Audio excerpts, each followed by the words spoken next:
안녕하세요. 배신의 장미입니다. 오늘 이야기는 남다른 대우를 받고 살았던 형제에 대한 사연입니다. 잘나고 똑똑한 형은 환영을 받았지만 형에 비해 조금 떨어지고 가끔 사고도 쳤던 동생은 시댁에서 천덕꾸러기 신세를 면치 못했다고 하는데요. 멀어져만 가고 가까이 다가오지 못하는 시동생을 보며 이젠 며느리는 안타까움을 느끼셨다고 합니다. 과연 어떤 사정이 있었을지 사연 속으로 들어가 보겠습니다. 저는 집안에서 천떡꾸러기입니다. 그런데 지금의 제 모습을 만든 건 바로 저입니다. 누구를 원망할 생각도 없고 제가 다 자초한 일이기에 식구들이 저를 귀찮아하고 무시해도 그러려니 합니다. 저에 비해 3살 터울 위인 형은 말 그대로 FM적인 삶을 사는 사람입니다. 고등학교 내내 실장을 도맡아 했고 공부도 잘했고 취업도 아주 잘했죠. 부모님 입장에서는 형은 항상 자랑거리였을 것이고 그 어디에 내놓아도 아깝지 않을 만큼 잘 컸다고 자부하실 겁니다. 제가 지금의 상황이 된 것은 저는 아니라고 말하고 싶지만 형에 대한 열등감에서 시작이 된 것 같습니다. 항상 바른 형을 보며 그를 따라가기보다는 엇나가고 싶었고 형과는 다른 길로 가고 싶다는 생각이 들었습니다. 사실 제가 형의 발자취를 따라간다고 해도 못 미칠 것이 뻔할 텐데 제 나름 위안을 삼았던 거였겠죠. 이름만 들어도 알만한 대학을 간 형에 비해 저는 성적이 모자라 지방권에 있는 전문대를 진학하게 되었습니다. 그마저도 졸업을 못하고 결국 자퇴를 하긴 했네요. 막상 학교에 들어가 보니 너무 갑갑하고 뭘 배워야 할지를 모르겠더라고요. 그래서 저는 제 나름 인생 설계를 위해 미용 기술을 배우기로 했습니다. 그러다가 거기에서 한 여자를 만나게 되었죠. 그때 나이 제가 23살 정도였습니다. 그녀를 만나고 사랑을 키워가며 저는 그녀와 빨리 결혼을 하기를 바랐습니다. 군대 문제가 있었지만 저는 방위 산업체였기 때문에 결혼을 해도 무방했었거든요. 그래서 저는 부모님께 교제 사실을 알리고 그녀와 결혼을 하겠다고 했지요. 결혼할 그녀를 데리고 집에 인사를 시켰을 때 집안은 난리가 났었습니다. 어머니는 세상 부끄럽다며 저를 욕하셨고 아버지는 당장 나가라고 제게 고함을 치셨죠. 그나마 형은 제게 조곤조곤 이야기를 했었는데 그 당시 형 입장에서는 현실적인 조언을 해준 것일 텐데 저는 그 말이 달갑게 들리지 않았습니다. 그녀와 저를 떼어 놓으려고 수를 쓰는 것 같았거든요. 조금만 더 생각하자. 너 아직 어리고 뭐든 할 수 있는 나이야. 대학 관둔 건 네가 선택할 일이니까 상관없지만 지금 이 나이에 결혼을 하는 건 정말 아니야. 나중에 후회할 수도 있다고. 그리고 형은 솔직히 여자분 나이가 너보다 많은 것도 좀 마음에 걸려. 너한테 상처 될 말이라는 건 알지만 우리 조금만 더 현실적으로 생각하자. 결혼은 순간적인 마음으로 하는 그런 행위가 아니야. 제발 다시 생각해줘. 하지만 이것저것 따지지 않고 어디로 튈지 모르는 제 성격을 잘 아시는 부모님은 결국 제 결혼을 허락하셨습니다. 어머니는 제발 잘 살아달라고 부탁을 했고 아버지는 탐탁지 않은 표정이었지만 그녀에게 프로포즈라도 제대로 하라고 금반지를 하나 마련해 주셨습니다. 딱히 결혼식이라고 할 것도 없이 저희는 간단하게 치른 뒤 살림을 합쳐 결혼 생활을 하게 되었습니다. 그런데 너무 어린 나이였을까요? 아니면 제가 철이 너무 없었던 것일까요? 그것도 아니면 형의 말이 맞을 수도 있고요. 결혼을 하자마자 그녀와 저는 사사건건 부딪히게 되었습니다. 그러다가 그녀가 집을 나가고 들어오기를 반복했고 어머니에게 찾아가 더 이상 못 살겠다고 푸념을 하는 지경에까지 이르게 됩니다. 참 저희 부모님 입장에서 얼마나 기가 막히셨을지. 그렇게 반대를 하던 결혼이었는데 아직은 시기상조라고 그렇게 말리셨는데 결국엔 부모님과 형의 말이 다 맞았던 거였습니다. 그래서 저는 그녀와 1년 만에 이혼을 하게 됩니다. 한동안은 정신을 못 차리고 방황을 했습니다.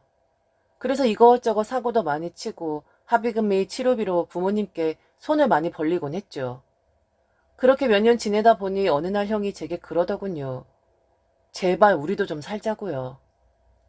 눈물을 흘리면서 제발 정신을 차려달라고 부탁을 했는데 저는 형의 그 눈물과 진심 어린 충고를 또다시 내팽겨치고 말았습니다. 오랜 시간 형은 저를 찾아와 제발 제대로 살아달라고 부탁을 했고 가끔은 제 뺨을 치며 야단을 치기도 했습니다. 그럴수록 저는 더 엇나갈 수밖에 없었고요. 그렇게 저는 거의 10년을 부모님과 형과 담을 쌓고 살아가게 되었습니다. 얼굴 보는 날이 1년에 많아봤자 한두 번이었고 어느 해는 아예 얼굴을 보지 않은 날도 있었죠. 그때는 차라리 그게 편했습니다. 잔소리하는 사람들도 없었고 앞으로 어떻게 살아갈 것이냐고 훈계를 두는 사람도 없으니 막 살아도 되어서 그냥 좋더군요. 그러다가 형의 결혼 소식을 듣게 되었습니다. 어머니는 최대한 구색을 갖춰서 오기를 바란다고 부탁을 하셨고 결혼 전 형은 제게 연락을 해서 양복 하나를 맞춰주더군요. 당시 벌이도 시원찮았고 인간 노릇 못하고 있는 동생이었기에 그리했던 것이지요. 형을 만나고 헤어지는데 뜬금없이 형이 제게 봉투 하나를 내밀었습니다. 이거 100만 원이야. 형 축의금 낼 때 이 돈으로 내도록 해. 너 사정 다 알고 있으니까 자존심 상해하지 말고. 형 결혼하는데 동생이라고 하나 있는데 아무리 그래도 축의금 100만 원 정도는 내야 면이 서지 싶어서 그래. 네 형수한테 네 체면도 있는 거 아니냐. 상견례는 어차피 너 참여 안 할 것이라고 생각했기 때문에 굳이 이야기 안 했다. 그리고 네 형수는 너 소개시켜 달라고 졸라대는데 미안하지만 난 솔직히 네가 무섭다. 어떤 행동을 할지 몰라서. 암튼 섭섭하게 생각하지 말아줬으면 좋겠어. 그냥 우리 원래 그랬었던 대로 그렇게 살아가면 되는 거니까 내가 결혼한다고 해서 변하는 건 하나도 없어. 그러니 부담 갖지 말고 그냥 형 결혼식에 조용히 참석만 해줘라. 저는 조용히 형이 준 봉투를 건네받았습니다. 그리고 집에 돌아갔는데 많은 생각이 들더군요. 하나밖에 없는 형의 결혼식에 양복부터 축의금까지 모두 챙김을 받아야 하는 동생이라니. 제 처지가 한스러웠고 왜 이렇게 살았나라는 생각이 들었습니다. 그리고 한편으론 저를 부끄러워하는 형의 마음이 느껴졌습니다. 형의 그런 마음이 저를 비참하게 만들었지만 그날 처음으로 형의 그 마음이 이해가 가더라고요. 만일 제가 형이라고 해도 저 같은 동생 부끄러웠을 것이고 나타나지 않기를 바랄 것 같았으니까요. 어찌 되었든 저는 형의 결혼식에서 처음으로 형수님을 뵈었습니다. 반달 모양의 눈으로 환하게 웃으며 저를 반겨주시더군요. 형이나 부모님에게서는 보지 못할 그런 웃음이었고 반가움이었습니다. 물론 이러한 처지는 제가 만든 거지만 형수님이 그렇게 환하게 웃어주시니 괜히 쑥스럽기도 하면서 기뻤습니다. 도대체 얼마나 바쁘시길래 결혼식장에서 만날 수가 있을까요? 너무하세요. 이제부터 우리 자주 보기로 해요. 아셨죠, 도련님? 저는 쭈뼛쭈뼛하며 고개를 끄덕였고 그렇게 형의 결혼식을 지켜보았습니다. 부모님도 너무 좋아하셨고 어머니는 감격에 겨우셨는지 눈물까지 흘리시더군요. 형수님을 좋아하고 예뻐하는 것이 한눈에 보였습니다. 그야말로 선남선녀가 따로 없었습니다. 그렇게 결혼식을 마치고 저는 최대한 눈에 안 띄게 집으로 돌아왔습니다. 결혼식에서 모든 사람들은 행복해 보였고 즐거워 보였어요. 그 안에서 저만 그들에게 섞이지 못하는 느낌을 받았죠. 암튼 그렇게 저는 다시 제 일상으로 돌아왔습니다. 그런데 어느 날 저녁 제게 모르는 번호로 문자 한 통이 들어왔습니다. 문자를 읽어 내려가니 형수님이셨어요. 신혼여행 다녀오면서 제가 도련님 선물 하나 사가지고 왔는데 이걸 어떻게 전해드려야 할까요? 너무 바쁜 분이라 얼굴 보기가 힘든 분이라고 익히 들어 알고는 있는데 그래도 우리 시간 쪼개서 얼굴 좀 봤으면 좋겠어요. 그리고 아직은 어리숙한 형수지만 좋은 형수가 되도록 노력 한번 해볼게요. 우리 잘 지내봐요. 그 문자를 보는데 가슴이 두근거리고 눈물이 막 날 것 같았습니다. 왜 그랬는진 저도 잘 모르겠지만 누군가 저를 생각하고 있다는 것에 감사함이라고 해야 할까요? 저는 처음 드리는 문자였기에 띄어쓰기부터 맞춤법까지 최대한 신경 써서 형수님에게 문자를 보냈습니다. 제가 먼저 연락을 드렸어야 했는데 죄송합니다. 이렇게 먼저 챙겨주셔서 진심으로 감사해요. 그리고 진심으로 행복하시기를 바랍니다. 다시 한번 축하드리고요. 그리고 못난 시동생이라 형수님과 친해질 수 있을지 그건 자신이 없네요. 암튼 감사합니다. 몇 번을 지우고 또 지우고를 반복했는지 모릅니다. 이후 일주일에 한두 번씩 형수님은 제게 문자를 보내셨습니다. 그리고 명절 때도 제게 문자를 보내시더군요. 이번 명절에는 친정에를 먼저 가고 시댁을 갈 예정인데 그 시간에 맞춰서 오면 좋을 것 같다고 말이죠. 저는 집을 뛰쳐나오고 식구들과 대면대면해진 뒤 명절에도 집에 거의 가질 않았었습니다. 괜히 뻘쭘할 것 같기도 했고 저를 불편해하고 귀찮아하는 것이 눈에 보였으니까요. 그리고 무엇보다 제가 식구들 얼굴 보기가 너무 부끄러웠었거든요. 예전에는 반항심이었다면 한두 살 나이를 먹어가면서 그 반항심은 부끄러움으로 변하게 되더군요. 암튼 저는 형수님의 문자를 받고 고민을 했지만 제게 먼저 손을 내밀어주는 형수님을 실망시키고 싶지 않았습니다. 그래서 저는 형수님이 말씀하신 그 시간에 맞춰 부모님 댁으로 갔지요. 혼자 들어가기 좀 그래서 형수님과 형을 주차장에서 기다렸네요. 거의 비슷한 시간에 도착을 했고 형수님은 지난번 반달 같은 눈을 하시고는 저를 맞이해 주셨고 형은 좀 놀라는 눈치였습니다. 그렇게 집에 들어가니 부모님도 많이 놀라시더군요. 한 번도 제대로 명절이라고 인사하는 법 없는 자식이었는데 형님 내외와 함께 집으로 들어갔으니까요. 저만 그렇게 생각한 건지 모르겠지만 집안의 분위기는 저 때문에 냉랭한 것 같았습니다. 웃어보려고 노력을 했지만 뜻대로 되지 않았어요. 그런데 계속해서 형수님은 제게 말을 걸어주시고 저를 가족들과 어울리게 하려고 애를 쓰시는 것 같았습니다. 다들 저를 불편해하는데 아랑곳하지 않고 그들 속에 저를 등 떠밀어 집어넣는 느낌이랄까요? 그렇게 한참 불편한 자리에 있었는데 형수님이 저를 작은 방으로 부르셨습니다. 그리고 이번에는 형수님이 제게 작은 상자 하나를 내미셨어요. 장미꽃이 들어있는 상자였습니다. 그래서 왜 꽃상자를 주시는 걸까 하고 의아해서 쳐다보니 제게 그러시더군요. 이거 예쁘죠? 요즘은 이렇게도 나오더라고요. 부모님 용돈 상자인데 이렇게 장미꽃으로 세팅이 돼서 나오나 봐요. 여기에 부모님 용돈도 제가 알아서 넣었어요. 저희 먼저 가고 나면 한두 시간 정도만 더 앉아있다가 나오도록 해요. 그리고 부끄러울 수도 있으니까 슬그머니 어머니 손에 쥐어주세요. 아무 말씀은 안 하셔도 되지 싶어요. 사실 우리 도련님이 기분 나쁠까봐 드려야 하나 말아야 하나 고민했는데 이제 앞으로 나는 도련님한테 형수 노릇을 톡톡히 할 예정이에요. 그리고 제가 형수지만 누나이기도 하잖아요. 그러니까 기분 나빠도 듣기 싫어도 당분간은 제 잔소리 좀 들어야 할 거예요. 어쩔 수 없어요. 제가 그렇게 하기로 마음 먹었으니까. 이제 더 이상 외톨이 생활은 그만. 식구 얼마나 된다고 왜 따로 놀아요? 자세하긴 듣지 않았어요. 그런데 그럴 수 있어. 그렇다고 아직 나이도 어리면서 식구들하고 대면대면하게 지내는 건 더 못난 짓이에요. 난 그 꼴 못 봐. 제가 좀 오지랖이 넓거든요. 알겠죠? 몸둘 바를 모르겠더군요. 그리고 형수님의 단호한 어조에 저는 사로잡혀 버렸습니다. 부드러운 목소리로 제게 명령을 하시는데 강함이 느껴졌고 제가 피한다 하더라도 어쩔 수 없이 걸려들 수밖에 없구나라는 느낌을 받았습니다. 한마디로 형수님의 귀에 눌려버린 거였지요. 이후에도 형수님은 연락 외에도 제가 사는 곳까지 일부러 찾아오셔서 함께 식사를 하시곤 했습니다. 부모님, 형도 한 번도 제가 사는 곳을 보여드린 적이 없었는데 유일하게 형수님만 보여드렸네요. 집을 보시고는 이것저것 가구 배치부터 다시 해주시고 최대한 집에서 밥을 해 먹을 수 있도록 주방 용품들도 챙겨주셨습니다. 애를 써주시는 형수님에게 감사했지만 궁금했습니다. 가족들도 다 포기한 저를 왜 신경 쓰시는 건지요. 그래서 어느 날 물어보았더니 형수님은 제게 그러셨습니다. 가족 사이에 문제가 없는 그런 집안은 없어요. 한 가족이지만 성격도 다 다르고 하물며 생긴 것도 다 다른데 어떻게 문제가 없을 수가 있겠어요?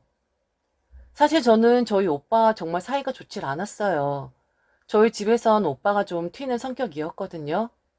그런데 그런 오빠가 어느 날 죽을 고비를 넘긴 적이 있었는데 아직도 그때만 생각하면 가슴이 철렁하고 내려앉아요. 그 당시 오빠가 이 세상에 없을 수도 있다고 생각하니까 미운 마음이 다 사라지더라고요. 그리고 왜 그렇게 미워했지? 사실 오빠는 오빠 인생을 살려고 발버둥 친 거였는데 우리의 기대치에 맞지 않는다고 어리석다고 비난하면서 미워했었던 거였거든요. 그래서 저는 생각을 고쳐 먹었어요. 미워도 내 옆에 있어주는 것이 낫지 이 세상에서 사라진다고 한다면 그것이 더 끔찍할 것 같다고요. 그래서 나는 도련님을 포기 안 하는 거예요. 이후 저는 형수님에게 제 진로도 고민하고 처음으로 제가 잘할 수 있는 것이 무엇인지, 하고 싶은 것이 무엇인지를 의논하게 되었습니다. 형수님은 제가 그 방향으로 갈 수 있도록 그쪽에서 일하는 사람들을 수소문해서 만나게도 해주시고 책도 여러 권 구해서 가져다 주시곤 했죠. 결국 저는 2년 정도 공부를 하고 자격증을 딴 뒤 현재 병원에 취업을 할 수가 있었습니다. 물론 2년 동안 변해가는 제 모습을 부모님과 형도 보면서 조금씩 응원을 하는 것 같았고 가끔 아주 가끔 어머니도 제게 문자를 보내시곤 했지요. 좋은 형수 만나서 이제야 제가 철이 드는 것 같다고요. 형수 실망하지 않게 잘 좀 해달라고요. 만일 이번에도 또 실패를 하면 그땐 형수도 너를 포기할 수 있으니 제발 잘 좀 해달라고요. 제 변화를 반가워는 하셨지만 그와 반대로 또 제가 엇나가고 튕겨나갈까 걱정을 하시는 것 같긴 했습니다. 그러다가 한 가지 제게 좋지 않은 일이 터지고 맙니다.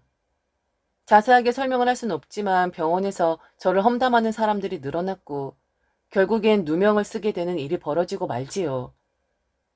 대부분 저와 일을 하는 동료들은 체대를 나온 사람들이었는데 저같이 전문대 출신에 게다가 졸업도 못한 사람이 동료로 일을 하고 있으니 조금씩 반감을 가지게 된 것이었지요.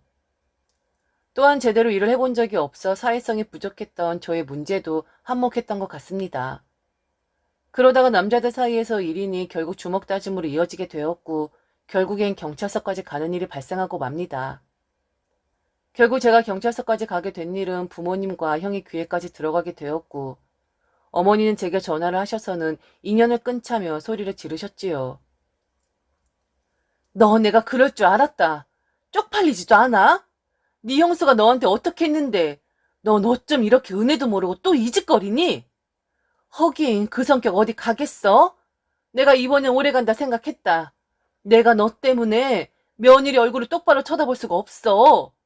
어쩜 너는 이렇게 사람들을 곤란하게만 하니? 집안 망세산만 뻗치게 할 수가 있냐고. 그냥 예전처럼 살자. 너란 애는 무소식이 희소식이야. 괜히 하지 않았던 짓거리 하니까 이런 사달이 나는 거라고. 예전처럼 연락도 하지 말고 그냥 우리 옆에 오지도 말아라. 우리도 좀 살자.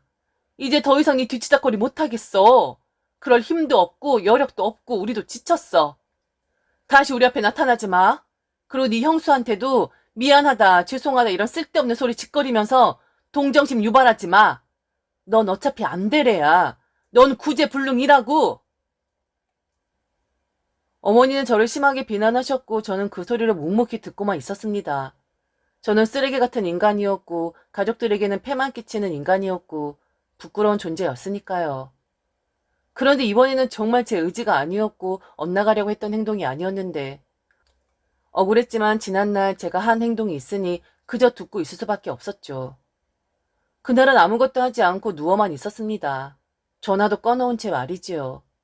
그런데 저녁이 되었을 때 초인종 소리가 났습니다. 형수님이셨어요. 반달 같은 눈은 사라지고 제게 무서운 눈을 뜨고 있었습니다.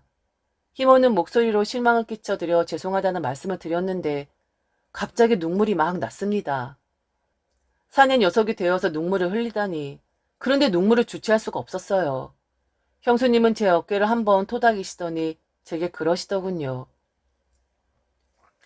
그래서 쌍방이긴 한 것 같은데 도련님이 생각했을 땐 이긴 것 같아요? 진 것 같아요? 졌다는 말 하지 말아요. 그럼 내가 가서 그만큼 더 때려주고 올 수도 있으니까. 형수님은 제 소식을 듣고 저희 병원으로 가서 원장님을 만난 듯 하더군요. 그리고 사건의 전말에 대해서 알게 되셨고 오롯이 제 잘못이 아니라는 것을 알게 되신 거였지요. 그리고는 제게 한 일주일 정도만 쉬고 원장님이 다시 출근을 하라고 했다고.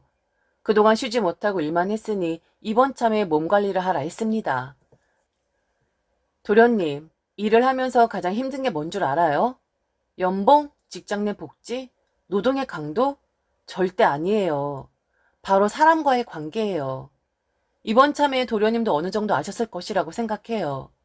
좋은 경험한 것이고 피해를 끼친 만큼 도련님이 스스로 몇 배로 갚아주면 되는 거예요.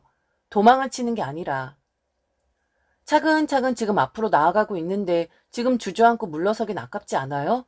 이제 막 시작하는 걸음마 단계인 사람이. 그리고 대부분의 사람들은 자기를 보호하기 위해서 입장 표명이라는 것을 해요. 정치인들이 많이 그러잖아요. 물론 그건 핑계일 수도 있고 자기 합리화일 수도 있지만 자신을 보호하려고 하는 일종의 장치예요. 왜 그냥 듣고만 있고 다른 식구들이 도련님을 철부지로 생각하게끔 그냥 내버려 두는 거죠? 그건 어리석은 짓이에요. 이번엔 도련님이 잘못한 게 아니잖아요.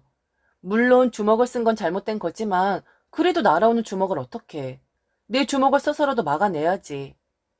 부모님과 형한텐 이번에 제가 말씀을 드렸어요. 그래서 이제는 도련님 오해하지 않을 거예요. 하지만 이렇게 하는 건 이번이 마지막. 앞으로는 도련님이 해야 하는 것이고 대화를 해도 직접 도련님이 해야 할 거예요. 도련님 인생이니까요. 알겠죠? 믿어주고 신경 써주는 한 사람이 생겨서 제 인생은 완전히 바뀌게 되었습니다. 철부지에 천덕꾸러기 신세였었었는데 이제는 사람 노릇을 하는 그런 사람이 되었지요. 지금은 결혼도 했고 아이도 있는 가장이 된 저는 여전히 형수님을 많이 의지하고 존경하고 있습니다. 만일 형수님이 제 인생에 개입하지 않았다면 아마도 저는 지금 골방에서 쓸쓸한 삶을 살고 있을지도 모르겠습니다. 생각만 해도 소름이 돋네요. 형수님은 항상 말씀하셨어요. 못해서 안 하는 게 아니라 안 해서 못하는 거라고요. 그리고 한 사람을 있는 그대로 믿어주는 만큼 그 사람에게 힘이 되는 것은 없다고 말이지요. 그 시절 조건 없이 저를 믿어주기만 하고 응원만 해주신 저희 형수님께 다시 한번 감사드린다는 말씀을 전하고 싶습니다. 그리고 가족과 다시 화합을 할 수 있게끔 기회를 주신 부분에 대해서도 감사의 말씀을 전하고 싶습니다. 지금까지 들어주셔서 진심으로 감사합니다. 이상 배신의 장미였습니다.